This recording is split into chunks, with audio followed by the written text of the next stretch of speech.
If you've ever wished you had a podcasting pro with nearly a decade of experience whispering growth secrets into your ear, that's exactly what you'll get when you tune into Podcast Growth Tools with me, your host, Kylie Chandler. This is the ultimate show for you if you're ready to grow your podcast audience, skyrocket engagement, and turn your show into a traffic-driving, list-building powerhouse. I've been in the podcasting world since 2015, helping creators like Amy Porterfield grow their shows to over 1 million downloads a month. My superpower? Breaking down proven podcast strategies and marketing techniques into step-by-step guidance you can actually implement without fluff, overwhelm, or guesswork. On this show, we're getting real about what actually moves the needle when it comes to growing your podcast audience and using it to boost your email list growth. From actionable insights and expert interviews to behind-the-scenes secrets, I'll help you turn your podcast into a traffic-driving, list-growing machine. Grab your earbuds, hit subscribe, and let's take your podcast to the next level.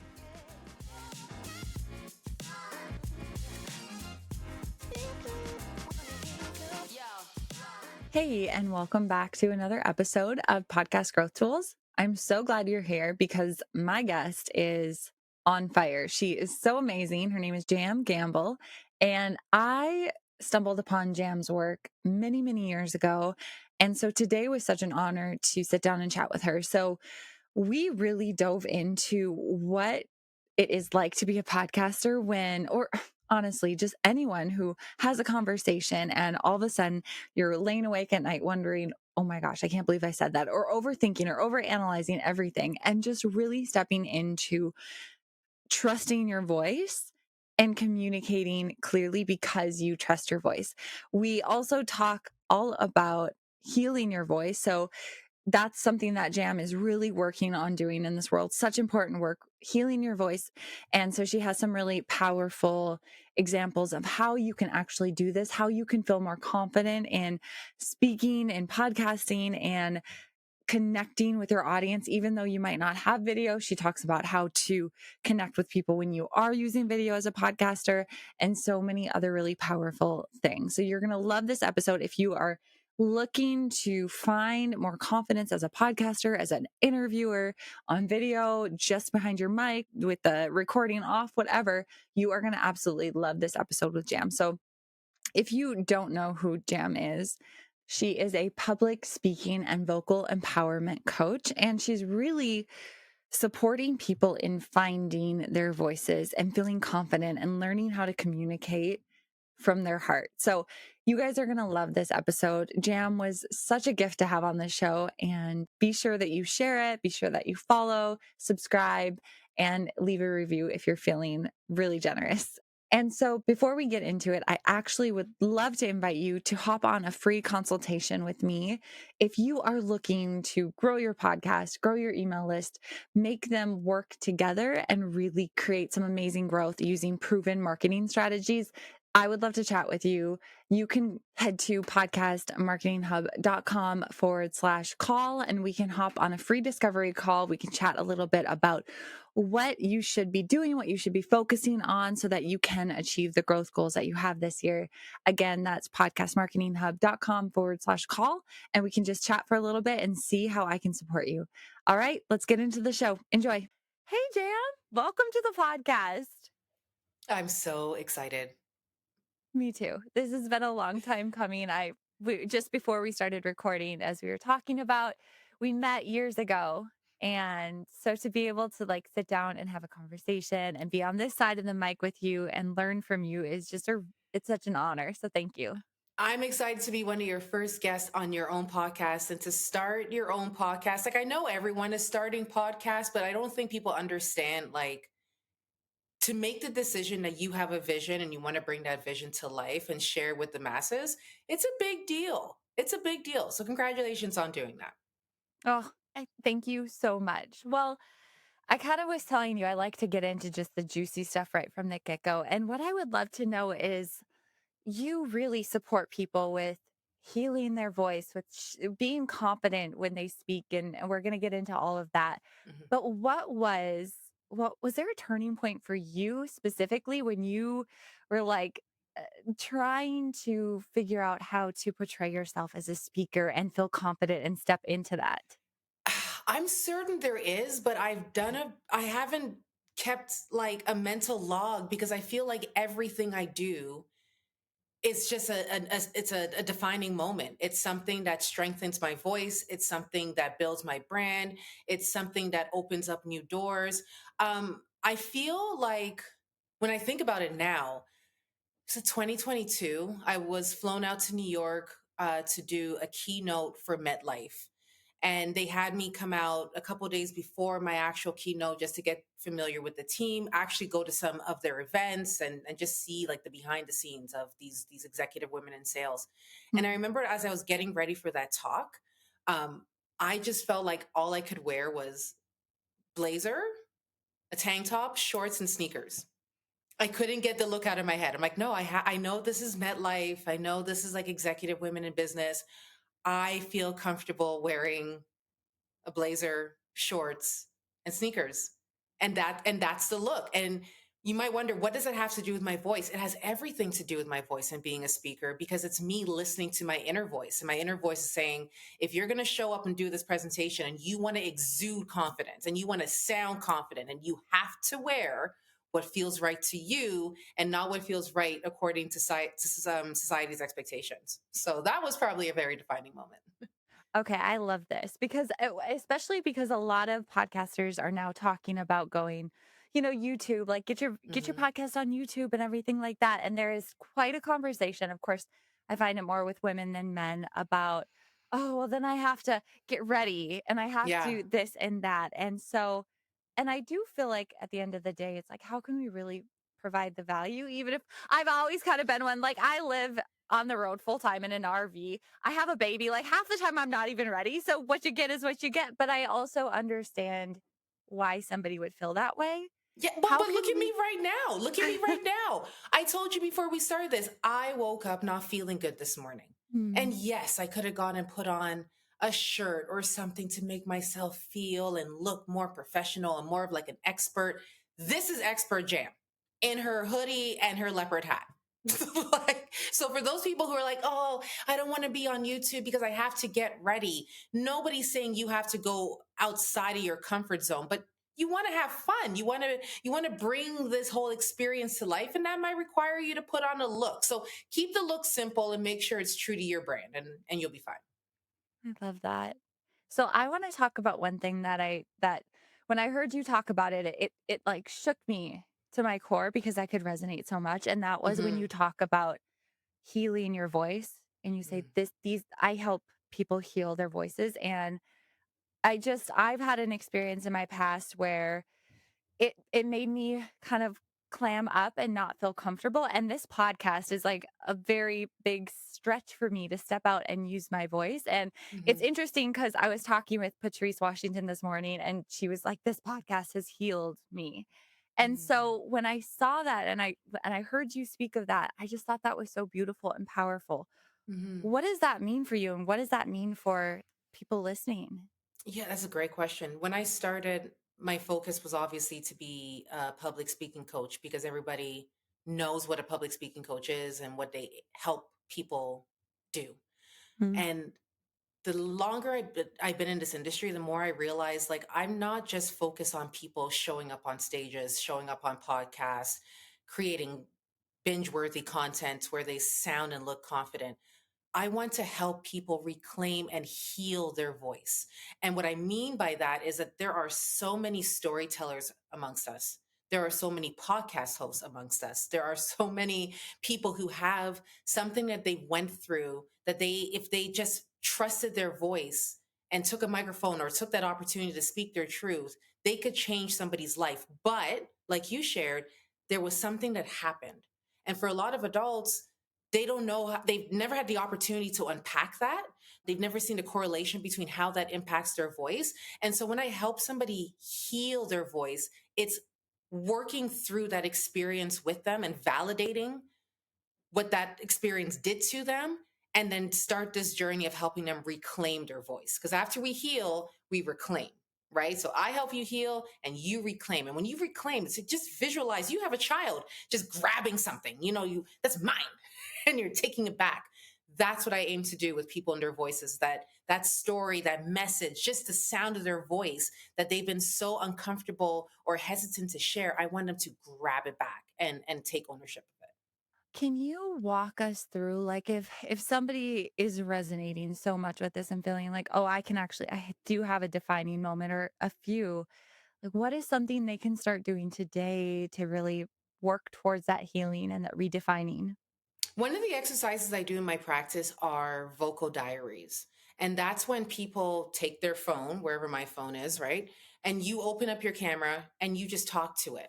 And you just talk about that thing that's weighing down on you, that memory that you have not had the opportunity to process, that conversation you had with that person, and you just talk it out. And what I love about the vocal diary is that you are able to speak without being interrupted. And for a lot of us, when we're trying to reclaim and heal our voice, it's somebody's always interrupting us, or maybe we're getting gaslit, or somebody's invalidating our emotions. So when you do that vocal diary, it's just an opportunity for you and your voice to release. And then you have the opportunity to listen back to it, and you'd be surprised what you hear. You're like, oh, so that's what it was. Oh, I keep saying this about myself. That's something I really want to change. It's a beautiful opportunity to see your voice in a different light. Okay, I love this practice. Like, Mhm. I can't wait to try it, and I could see how that's something that you don't just do once because you're No. always having those experiences that, Yeah. like, which leads me to another question that comes up, and it's on top of mind because I saw a reel that you did, and you were talking about how you have these conversations, and then you're in bed, and you're thinking about, Yeah. "What did I oh my gosh, what did I say this or that?" And as a podcaster, like, even me interviewing, after this, I might be like, "Oh my gosh, what did I say to Jam?" Like, how is that I hope perceived? you don't. I hope you don't. I hope you don't. I hope you don't. When we go to bed at night, and this is when I had this realization. My husband and I first moved in together. I say goodnight to him and I look over and this man is sound asleep. And How? I'm like, don't you have things to like rethink and overthink and overanalyze and toss and turn? How are you snoring like 10 seconds in? And then I found myself replaying all these conversations and why did I say that? And why did I make that joke? And whoa, that person, their face looked like that when I said this. Oh my gosh. When I started trusting my voice, and releasing the idea that I have to be a perfect speaker all the time. And everything that leaves my mouth has to sound right, feel right, land right, all the stuff. Right, right, right, right, right. No, I used my voice today and I felt proud. I used my voice today and yeah, it didn't go as exactly as planned, but I'm going to have future opportunities to have this conversation again, or do that pitch again, or do that video for YouTube again. And when I allowed myself to just take off the hat of expectation and put on the hat of trust, I'm going to bed. That's it. Good night, babe. And that's it. I said what I said, and I'm at peace. And when you feel that peace, that everything you said throughout the day, either whatever you did remember, you can be proud of it, you can reflect on it. But if you don't remember anything, that's also good too, you know? Because you said what you had to say and you released it and you're at peace with that. And I wish that upon everybody who's listening right now. In that question or in that answer, I heard you saying almost like this self-talk, this inner Yes. self-talk. That doesn't s I'm guessing it doesn't come natural for anybody, for any human.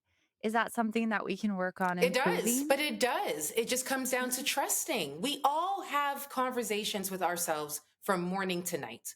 We have conversations when we're sound asleep with ourselves, right? Like, and we don't realize it. So we all do it. I think we automatically assume that the self-talk that we have within is only negative, when if we pay attention there might be a moment in our day where we said something really positive to ourselves. And it's Mm, really important that we recognize those moments where we hyped ourselves up and we're like, oh, this person said this to me, or somebody was trying to cross one of my boundaries and I said no. Most of us we wouldn't think twice about it. Me? No. At the end of the day, when I reflect on how I use my voice, I'm mm, like, yeah, I set that boundary and I was rough with that person, but I'm proud of myself that I did that. Or if I find myself afterwards processing the conversation, I'm having that internal dialogue. I just try to find those moments where I gave myself a high five, like a mm. vocal high five. We just have to pay more attention. But our inner voice is so loud. And I don't know if your inner voice is like mine. I have undiagnosed ADHD. So Mm. my inner voice is like 17 different conversations, but it just requires me just to slow down and pay attention. I listen a lot to other people. I have to remember the importance of listening to myself. Mm. Yes. Yes, that's Mhm. so good and so valid. Mhm. Okay, Jam. So what got you into public speaking? Like, I know this story and I love Yeah. it, but can you share it? Yeah, I was the kid who got into a lot of trouble for talking. I talked all the time, every report card, every teacher. I accidentally launched a TV show when I was like 23 or 24 or something like that. Then I had a TV show. But after my show and I had a bit of clout, I decided to just make this impulsive decision to launch my own program to help people with their voice because I had so many people after events praising me for how confident and bold I came across on stage, and they wondered how I did that. And I didn't even know how I did that because I didn't realize that public speaking was a fear for people because it was just something that I naturally embraced. And because so many people kept asking me how I did it, this was around a time where everyone and their mom was launching a business on Instagram. And I was like, well, let me launch something. And I just started putting out posts telling people, if you need help with your voice, let me help. I had no idea what I was doing. I didn't have a lot of skin in the game, but what I was just going off of was my heart and my gut. Hmm. And my heart and my gut were like, we are excited to do this. We know we could do this. And now, like 10 years later, I could also say to myself, your background's in teaching. You naturally coach and teach kids all day long. Of course, you could do this for adults. So I just took everything that was around me and put it together, and I became a public speaking coach. I just love that so much. I love that story. It reminds me of I love the name of the podcast, Talking Too Much. I think that's a podcast name, and I just always thought that was so clever, and I like it. We got it. Listen, there's nothing wrong with talking too much. There's nothing wrong because, like, imagine the moments where you don't say anything. I rather say a lot than say nothing. Mm. That's where I'm at. Yes. Okay, so I think this is a fun opportunity to talk about as a podcaster. Sure, we Hmm. are talking about videos going on YouTube. It's a big conversation for this year, but really at the core of it, you are speaking into a mic. There's no video. Like, how do we really truly connect with our audience? Now, this reminds me of a conversation I had with a mutual connection of ours, Miss Porterfield there. And Oh. I remember she asked me a question similar to this years ago. And she's talking about, like, how do we create an avatar or something of our person? I was like, can we stop thinking of avatars? Can we stop thinking that I'm only speaking to women between 26 and 38 who have 2.5 kids, a dog, and a goldfish, and are entrepreneurs? Can we stop speaking to a person and let's speak to an emotion? So when I'm speaking into a camera and I don't see my audience, what people don't realize that we have the advantage. If you had a live podcast audience, I can't pick and choose who's in that live podcast audience. I can't control that. I can't control how they're going to impact my energy. I can't control their facial expressions. I have nothing to do with that. But when I'm recording a video that's going to be posted somewhere, I visualize the people, the emotions of those people who are going to receive this podcast. And I'm imagining that they are taking down notes. And I'm imagining that they're snapping their fingers. And I'm imagining that they're like, oh my gosh, yes, light bulb moment. So for those people who are like, oh, I'm speaking to a camera, I don't see the audience. It's really, really hard. Visualize who you want to see. And what has helped me in the past is speaking to a younger version of myself. So when I think of, like, not baby Jam, but like baby Jam in entrepreneurship, baby Jam who's just starting in media, who's like, I don't know what to do. I don't know how to do this or say the right thing. I'm speaking to that version of myself. And I know exactly what that version of myself needs to hear. I love that, and I see. I'm a big visualizer as Mm. well. Like it just works well for me. So okay, I love that strategy. Are there any other also, I because Miss Porterfield is our mutual friend, I love a good step by step, a good tangible takeaway. So, along with visualizing, what else can we be doing to build our confidence as podcasters and Hmm. so that it translates and it helps our audience and grow and that we continue to serve them. One, start. Two, listen back to yourself. Mm. Three, I'm making up steps here, friends, because I don't follow steps. I'm not about the steps. I just do. I just do. I just do. I don't have time for step one, two, and three. Anything that requires steps, I give it to my husband and he assembles it because I don't do steps. But if I'm gonna make a step system right now, like I said, step one, just start, damn it. Just start. When I look back at the first season of my TV show, it is so cringy for me. It's so hard for me to watch the first vlog I ever posted. And it's still up there on my YouTube channel that I barely use, which after this podcast I'll get back into using it. But I watch back that episode and I'm like, "Oh my gosh." But now I can see 10 years later how much I've grown. So when I first started my TV show, going back to step 1 of just starting, I did it. I started, I had my TV show. Step 2, as hard as it was for me, I watched back the episode with volume and with the whole visual. And the reason why I did that is because for the longest time ever, I avoided watching my show. I just looked at it and I was like, okay, Yeah. my makeup looks good, my outfit looks good, great. And then I watch it like on mute. And I'm like, if I'm going to improve, I need to watch myself. I need to work through this discomfort. I first need to highlight what I did well because I Mhm. want to maintain that. And then on the other side, I could think of the things that I want to improve. And I think that's something that a lot of people, we are so like conditioned to create things and post it right away and let's just go. When we also have to take a moment just to sit with our craft before somebody else appreciates it, we must first appreciate what we put out there. And then step 3 is celebrate the fact that you put something out there and recognize that this version of yourself right now is not how you're going to be for the next 2, 3, 5, or 10 episodes of your YouTube or your podcast. Like we're going to grow, we're going to evolve, and that's only going to happen if we start and we watch ourselves back. See, I came up with steps. Well, love you for that. Thank you for indulging me and I was my like, my step-by-step steps. brain. Steps. I just told you I have undiagnosed ADHD. I'm already frustrated at step 1. Okay, I love that. And what I really love about what you just shared is going back and listening and going back and watching because I've worked with big name podcasters, small podcasters, and a lot of Hmm. them don't want to go back and listen. Yeah. And for some of I us who are I'm go that ahead, person. yeah. I'm not going to lie. I am that person. Typically, any podcast I've ever been on, I've never listened back to it.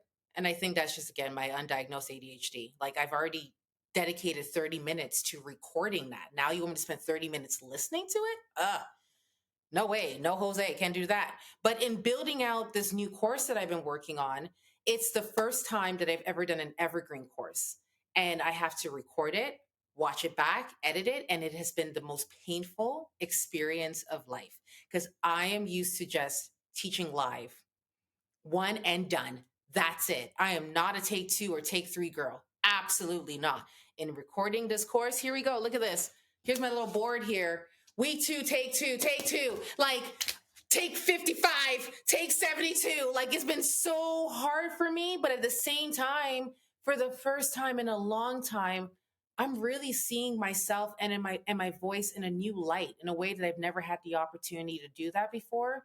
So I cannot stress enough the importance of, and I want to actually add in one more point in there is not only do I want you to watch yourself back, but I want you to watch yourself back on mute and pay attention to what your body language is saying. So if Mhm. you are a podcast host and you're talking about confidence and creating the life you desire, but your body language is telling me otherwise, um so when you record your content, put it on mute.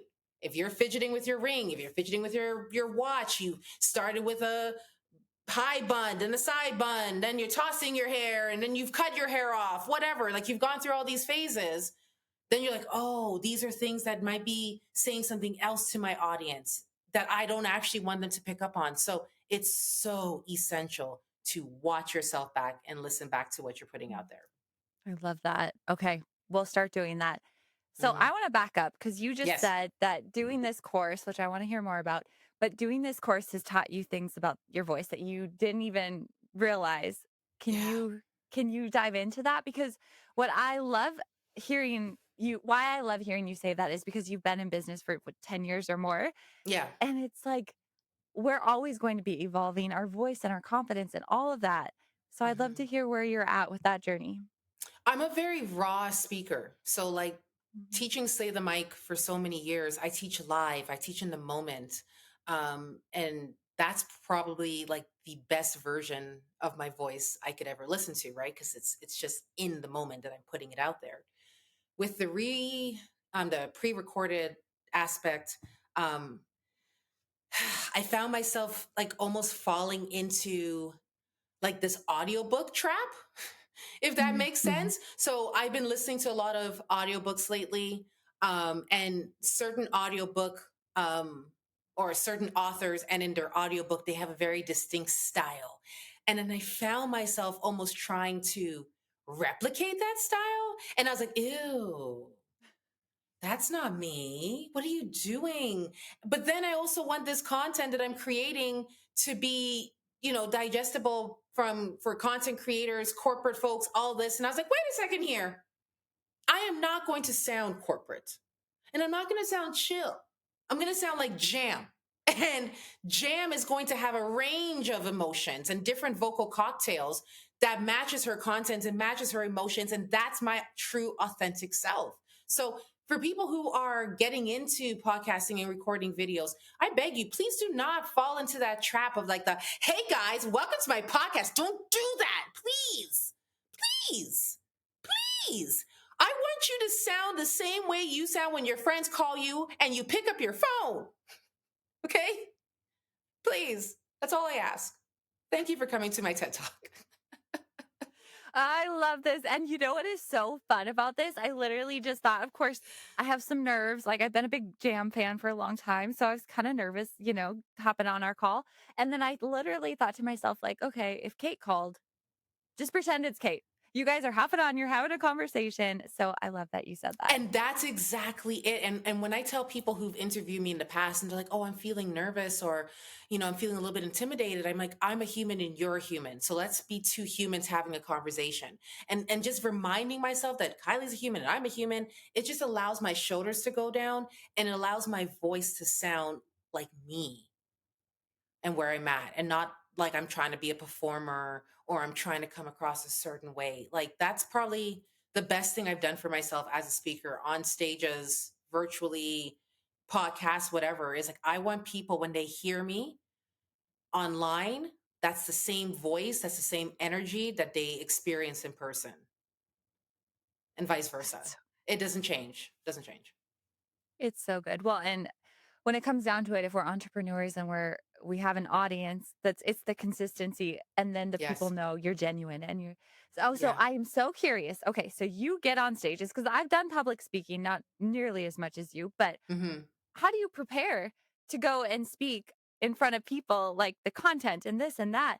Because and the reason I want to ask that is because I do feel like this can translate to a podcaster Yes. who's hopping on to do a solo episode or chatting with somebody maybe that they're nervous to interview. Yeah. Oh gosh, I feel like I'm the worst person to ask this question, because when I get ready for a keynote, I may know the theme. I know the theme, I know Mhm. the audience, I know the audience's needs or the company's needs. I'm a visual person, so I have slides, and my slides do have points or standalone quotes that I want the audience to take away, but I wing my talks, Kylie. That's no, that's I'm a what winger. again, you are I'm so impressed right now. I'm so impressed by people who memorize speeches. Like, I'm impressed by that. I'm like, how do you do that? And then I actually thought about it the other day, and I was like, okay, if I write out my keynote and then I record a voice memo of me reading my keynote, and then I listen back to it like I listen to music, maybe I'll memorize my keynotes. But I've not memorized the keynote yet. Like, some of my best keynotes, I have winged that. Like, that's just come out of my heart. Like, I don't know if you saw the videos on my Instagram of me in the sparkly pink suit. Mhm. Like, that was a 30-minute keynote. I winged that entire thing. That's I amazing. can't tell you what I said until I watched it back afterwards. And I was like, oh, I said that. That's a wicked point. But I'm able to do that because I trust my voice, and I trust my ability to say the right thing in that moment. Now, that doesn't mean I don't do my research and I don't come up with a framework. Every message, every presentation needs to have a beginning, a middle, and an end. And what helps me create my talks or the structure of my talks is I literally visualize, again, here comes visualization, myself in the audience. And I think about how the audience feels when they come into that room. I think about how they feel when I'm sharing certain stories or making certain points or giving them certain calls to action. And I think about how they feel at the end. And I also think about how they feel when they wake up in the morning. I Mm. guess I'm very obsessed with people's emotions. And so, with that in mind, that process of just visualizing how I want their bodies to react when they hear that point, that's what helps me craft this story and create the structure. And then the rest just happens on its own.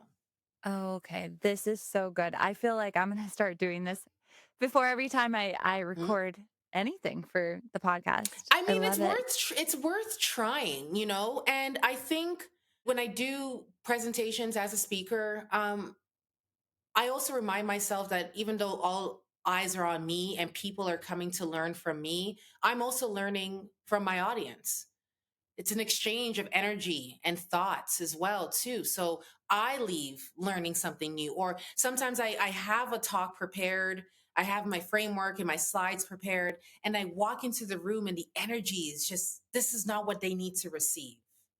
Or I had a side conversation with somebody in between breaks of my workshop. I'm like, oh, I got to pivot because this is where they're at. So allowing my voice to explore areas that we did not originally plan to explore just makes me a better speaker.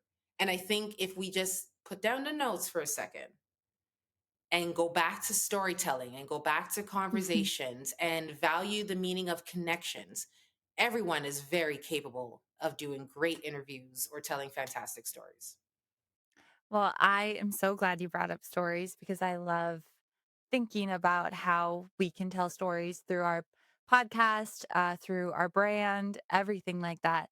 And so, when you are, if you were to put yourself into like a podcaster's shoes, how do we integrate storytelling into our our content? And also, how do we hook listeners? I'm stumped. How do we, you know, here's the thing. You know why I'm stumped? Because I don't think about how I'm going to hook listeners. I think these are the things that actually stresses people out and stops them from even trying. How am I going to hook them in? What kind of font am I going to use? Should I use the emojis with the words? How am I going to slice and dice this video so it seems so much more energizing? Ah, no, I don't think about that. I don't. If you don't want to be hooked, that's your business. You're missing out on really good content right here. Like I don't, I'm literally tongue tied because I'm like I don't know how to answer that question. But if I'm going to take a stab at it, the hook is in how you welcome people in. And I think that first 5 minutes, even the topic and how you lead into that topic, if somebody sees themselves in this story, if somebody sees themselves in that opening, they're going to stay a while. Because you can have a wicked hook and people could be like, and I'm out. I don't, this hook didn't resonate with me.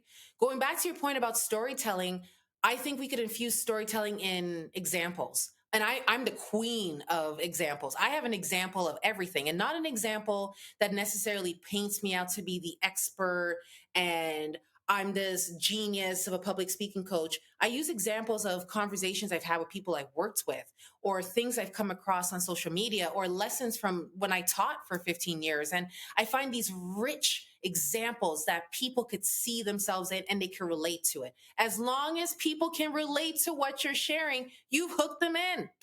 That's what it comes down to. We don't need all this other excess stuff. It's like my mom at Thanksgiving wanting to have 5 different meats. And I'm like, there's only 4 of us. We don't need a roast, a turkey, a ham, and other things, mother. We're fine with the 2 things. We're fine with just the turkey. Like, let's just work with what we got. And I think if people just start working with what they got, the hook will come.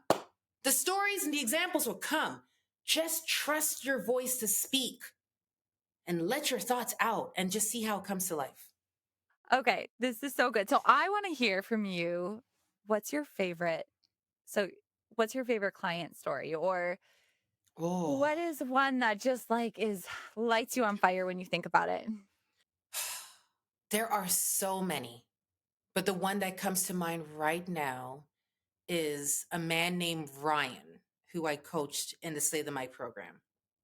Ryan and his wife both enrolled in one of the cohorts. So it was the first husband and wife duo.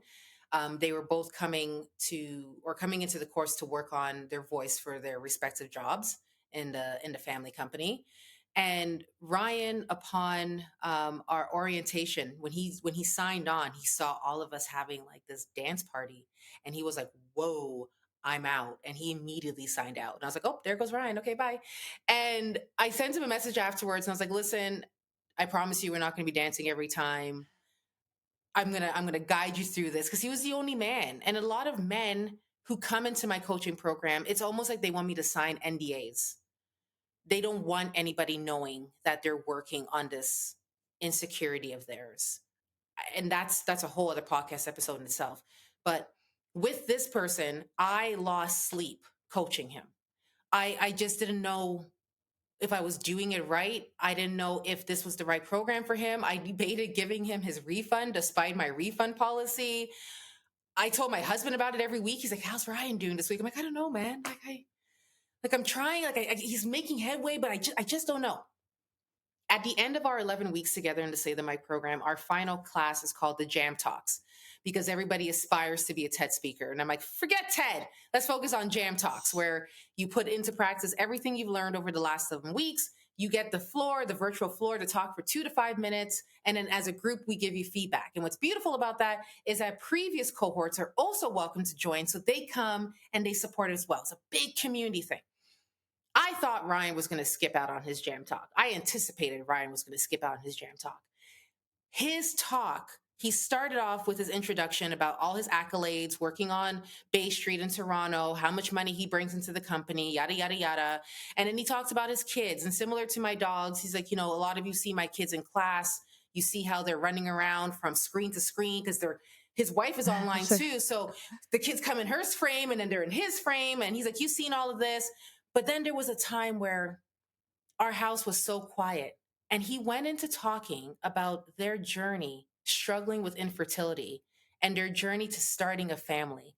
And nobody anticipated that. And at the end, he took the mic and he literally dropped it, because he started with a joke and he ended with a joke. And then he did a mic drop and everybody was sobbing. I was destroyed. I was like, "Are you? I lost sleep coaching you. I didn't know if I was making any headway." And then you come and do your talk about like infertility and what that made you feel like a man. One line he said was, "When you're struggling to have a baby, it's science's way of telling you you picked the wrong partner." But then I think back to high school, and there were guys who could just breathe on girls and they could get pregnant just like that. So to hear a man's perspective, it was hands down one of the most ground breaking moments in my career as a coach, to see somebody pull it together. He was still nervous, he was still anxious, but he told his story and he left all of us in complete shambles. Incredible.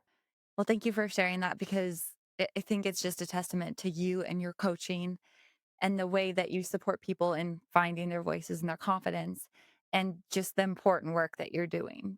Because, to let people feel how important it is what they have to say, and to be able to say it from their heart is really important work, Jam. Yeah, thank you for saying that. It was beautiful. And it's moments like that where you could launch courses or have slow seasons and you feel defeated and you're not doing things right. Are you still relevant? And then you think back to wins like that and you're like, my work matters. And this work only happened because I was willing to start in 2016. Right? There's that full circle. If Step I one. step one, I gotta start. Like if I didn't say to my husband over a morning cup of coffee, I think I could help people with their voice. In 2016, I would not be able to help Ryan and how many more people over the years. So this is why I tell people to just start, because you never know if that podcast that you've been sitting on for months could save somebody's life, could open up doors of opportunity, could help them see what's possible. Like, just start. Can we just name this podcast Just Start? Just start with Jam Gamble. Just I start with love Jam it. Gamble. That's it. That's it. That's so beautiful. Well, I have a couple questions left, but Yes. let's start with this one. If you could sit down with any podcaster, who would it be and what would you ask them? I would sit down with people from my program who I've coached and have created podcasts, because they were sitting on podcast ideas for the longest time, thinking that nobody would want to listen to this subject or nobody would think that they were a great podcast host. And then they started, and now they're on season 5. Like Aaron. Aaron, I'm going to remind you to listen to this podcast so you could hear this moment. You started, and now you're on season 5 of Medium Talks. And her podcast is so good, and she's such an incredible interviewer. So I would like, yeah, I would talk to all the people who I've coached who have gone on to create incredibly entertaining and informative podcasts so that they could pass the torch of confidence onto somebody else who needs to start their own. And then I would also sit down with Mel. I would sit down with Mel Robbins. I got some questions. Yeah, I'd sit down with Mel. Well, first of all, I'm there to listen to that first one. Hmm. Absolutely, hands down. Hmm. What Yes. would you ask Mel? Where would I think I would talk about the book. I would also talk about, and this might be a controversial comment, but I would talk about the not so positive comments that profound podcast hosts or coaches or authors like her might receive, and how they navigate that. Because I think it's really important to know the other side of, if you are starting and you're putting out your thoughts and your visions and your opinions on subject matters, and there are going to be people who have strong opinions on that. How do you navigate it? Do you ignore it? Do you respond to it? Do you analyze it? That I'm always curious about the behind the scenes of how somebody operates this public facing thing. I think that's such a great question. And Mm. I couldn't agree more, especially just the way you said that is when you're starting out. Cause I think about it like, what will people, what will people say XYZ? And you probably never become immune to it, but I suppose there Mm-mm. are ways to We're deal with it. human. So, We're human, yeah. right? So, but it's a part of the process. And I think that might be, again, something that people are worried about. Like, they're scared to grow. They may be ready to start, but they're scared to grow. And if it grows and it becomes popular, they're like, whoa, what do I do now? Like, how do I deal with this newfound fame or all this attention? Like, what do I do with this? This is why Mm, it's so important for us to talk to people who have been doing it and to know a lot about the behind the scenes so that we could pass that knowledge on to others. mm, yes. Pass the knowledge on. I love that. Well, Jam, tell us a little bit about where people can find you. Maybe if you want to speak about this new course you're working on, great. If you want to talk about, say, the Yeah. mic program, share it.